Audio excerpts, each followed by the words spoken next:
Fala, povo querido, graça e paz a todos, queridos irmãos. Eu quero aqui fazer menção da Santa Palavra de Deus.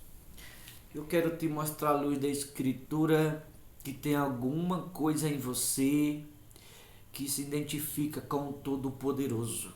Tem alguma coisa em você que pertence a Deus. Acredite. Você que está me ouvindo agora, independente de quem você seja, do teu grau religioso, mas há algo de Deus em você. E o que há de Deus em você, acredite, Ele quer te acrescentá-lo. Mas o que fazer para Deus te acrescentá-la? Aquilo que de Deus você já tem.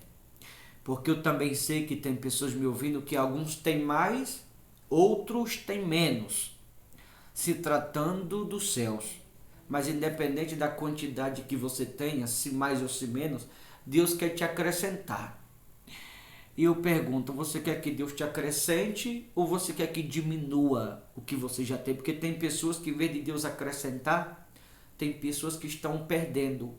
E por que alguns estão perdendo e Deus está acrescentando na vida de outros?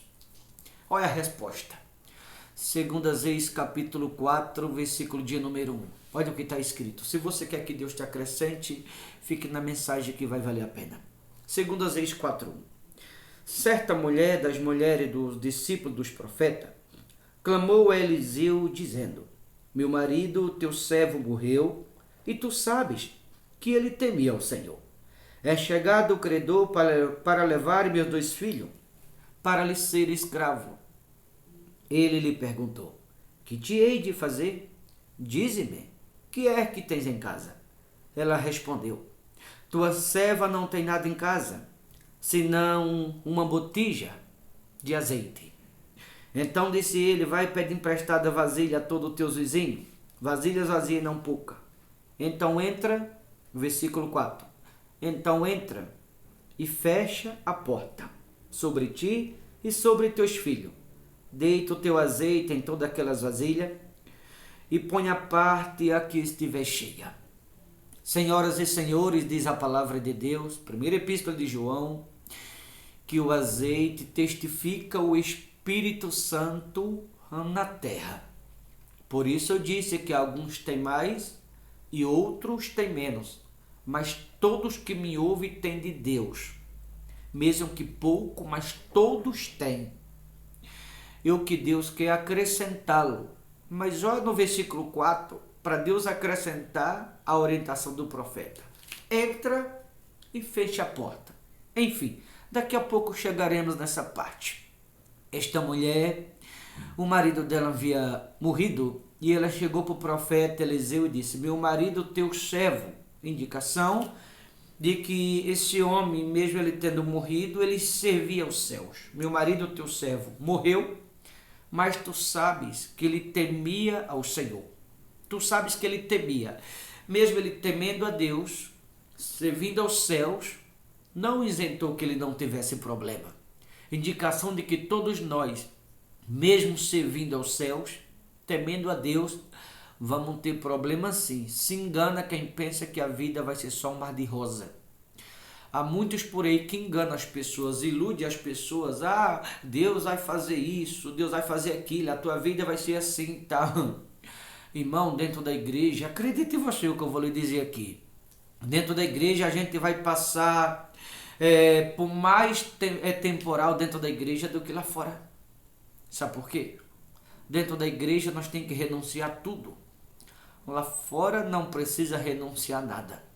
Então dentro da igreja é mais perigoso do que lá fora. Porque dentro da igreja nós temos que abrir mão de tudo. Lá fora não precisa abrir mão de nada. Olha a prova aqui. Esse homem temia o Senhor, servia aos céus, havia morrido e deixado um problema, por sinal grave. Um problema aparentemente grande. Tão grande que essa dívida, o credor havia chegado para levar os 2 filhos dessa mulher para ser escravo a troco da dívida que ele tinha deixado. Indicação de que a dívida, o valor era alto. E aí o profeta chega para ela e pergunta: o que é que tens em casa? O que te hei de fazer? Vice-versa, o que te hei de fazer ou o que é que tens em casa?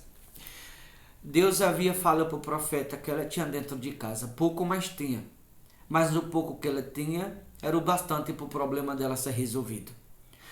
Deus havia mostrado para o profeta que ela tinha dentro de casa pouco, mas tinha o suficiente para resolver o problema dessa mulher. Quando o profeta pergunta para ela, o que te hei de fazer? O que é que tens em casa? Olha a resposta da mulher. Tua serva não tem nada em casa, senão uma pequena botija de azeite. Lembra que eu falei no início da mensagem que o azeite testifica o Espírito de Deus na terra? Você deve lembrar que eu falei sobre isso. E aí quando ela diz que tem uma pequena botija de azeite em casa, o profeta diz para ela, vai e pede vasilhas emprestadas a teus vizinhos. Vasilhas vazias, muita e não pouca. Agora vem a indicação. Então entra, fecha a porta, sobre ti e sobre teus filhos. Deitai o azeite nas vasilhas e põe a parte que estiver cheia. Como o azeite testifica o Espírito Santo na terra, ou a testificação de que Deus era nesta casa. Olha a testificação de que Deus era nesta família. A testificação de que Deus era com esta mulher que me ouve agora. A testificação de que Deus é com você, homem de Deus que me ouve agora. Falei no início que tem algo em você que testifica Jesus na sua vida. Por exemplo, o ar que você está respirando agora. O fôlego de vida. Lá no livro de Jó está escrito que se Deus pensasse apenas em si e tirasse para si o fôlego de vida, toda a humanidade expiraria e toda a carne ou toda a humanidade deixaria de existir.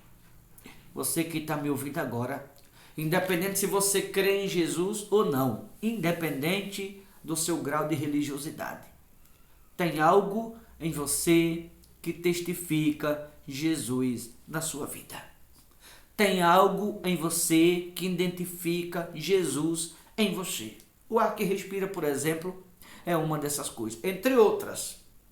Mas, para que eu seja objetivo, o ar que você respira é uma das maiores identificações. E nesse caso, essa mulher tem uma botija de azeite que identificava o Espírito de Deus dentro da casa dela, na vida dela, ou naquele lar onde ela morava. E o profeta mandou que ela pedisse vasilhas emprestadas e fosse pondo a parte que estivesse cheia. E ela começou a encher as vasilhas, e acredite você, até a última vasilha, enquanto a última vasilha não estava cheia, o azeite estava jorrando. Como um sinal de que Deus estava nessa casa, de que Deus era na vida dela. Como um sinal de que Deus era nessa família. Através de um pouquinho que ela tinha. O ar que você está respirando, a fé que você confessa em Jesus, isso testifica o Espírito de Deus em você. Isso identifica Jesus na sua vida. Mas agora vem o outro lado. De que forma você está usando o que de Deus você tem? De que forma você está usando o que identifica Jesus em você? A orientação do profeta no versículo 4, entra e fecha a porta. Ou seja, a partir de hoje, mulher, não vai te faltar mais. A partir de hoje não vai faltar providência. A partir de hoje, enquanto você viver, não vai te faltar providência mais.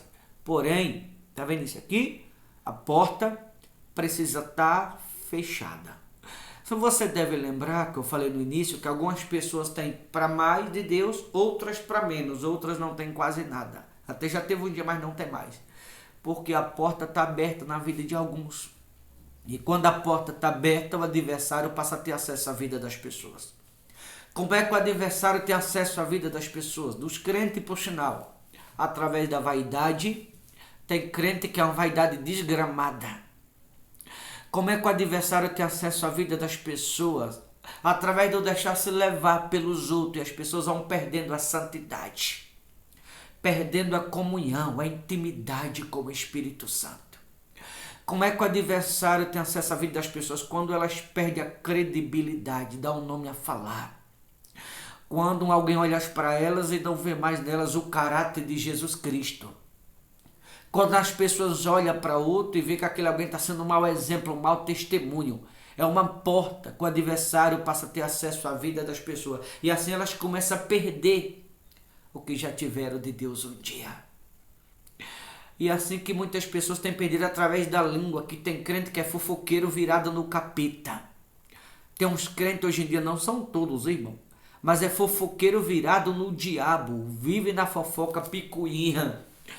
Quando o crente é envolvido com política, viu, crente? Você que é enfiado em política, é uma porta que está aberta na sua vida e o diabo está tendo acesso à sua vida. Por isso o casamento está acabando, o ministério está acabando, família está acabando. Já teve de Deus um dia e hoje não tem mais. A porta está aberta, o diabo tendo acesso. Só o profeta entra e fecha a porta, ou seja, vai ter providência, a qual já está lá dentro, porque a providência estava dentro da casa dela. Mas precisa fechar a porta. A pessoa que não quer obedecer a palavra, é duro de coração, não obedece o pai, não obedece a mãe, bate de frente, vai para o confronto, grita. O filho rebelde não quer obedecer. É uma porta que está aberta para o adversário. Assim, em vez de haver diálogo, união, acaba tendo discórdia, divisão nas famílias. Porque a pessoa muitas vezes não quer obedecer a palavra, quer viver na dureza de coração. A porta está aberta para o adversário. A pessoa que não quer andar na companhia do Espírito Santo, mas quer andar na companhia de pessoas erradas, de ímpios. É uma porta que está aberta. Eu poderia mencionar aqui portas diferentes uma da outra. Que há muitos crentes na presença de Deus, mas a porta está aberta na vida dos mesmos para o adversário. Por isso muitas pessoas têm perdido o que um dia receberam do Todo-Poderoso. Lembra que eu falei no início da mensagem? Você quer que Deus te acrescente? Ou você quer continuar perdendo, se é que ainda tem, o que um dia você recebeu do Todo-Poderoso? A irmãzinha, que está na presença de Deus, mas gosta de vestir curto e acha que é normal. É uma porta que está aberta para o adversário, porque está dando um nome a falar.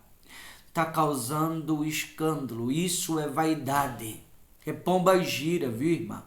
O irmãozinho que anda no adultério também, eu costumo falar calça pirulito, vive todo coladinho, para chamar a atenção das irmãs. Também é uma porta que está aberta para o adversário, levando o irmão para o adultério. Viu? Deve aprender sobre essas coisas. E por isso que alguns estão perdendo de Deus, em vez de Deus acrescentá-lo. A recomendação, entra e fecha a porta. Sobre ti e sobre teus filhos. Deita o azeite nas vasilhas e vai pôr na parte que estiver cheia. Assim se fez até a última vasilha. No final, ele diz para ela assim, vendo o azeite, paga a tua dívida, tu e teus filhos vivei do resto. Ou seja, enquanto tu viver, não vai te faltar providência mais. Para isso, a porta precisa estar fechada. Cuidado você que a porta está aberta, é por aí que o adversário está tendo acesso à sua vida, e você dando um nome a falar, causando escândalo, concordando com as coisas que a palavra de Deus não concorda. Vê essa vida de alguns que estão me ouvindo agora. Muitas pessoas que agora me ouvem, vê a sua vida espiritual ser a mesma de antes. Essa sua comunhão com Deus é a mesma de antes. Se você hoje, muito, não é todos, mas a sua intimidade com Deus hoje é a mesma de antes. Aí você vai se dar conta facilmente. A porta da sua vida se está aberta ou se está fechada. A providência está do lado de dentro. Mas a porta precisa estar fechada e não aberta. Se a porta estiver fechada, Deus vai te acrescentar. Se a porta estiver aberta, a tendência é continuar perdendo. Repito, se é que ainda já tem. Aquilo que um dia o Todo-Poderoso te deu. Eu te pergunto, você ainda tem de Deus ou já perdeu tudo? Não sei, você deve saber. Depende se a porta está aberta ou se está fechada. Tá bom? Vou ficando por aqui. Deus abençoe. Forte abraço. Até a próxima no nome de Jesus.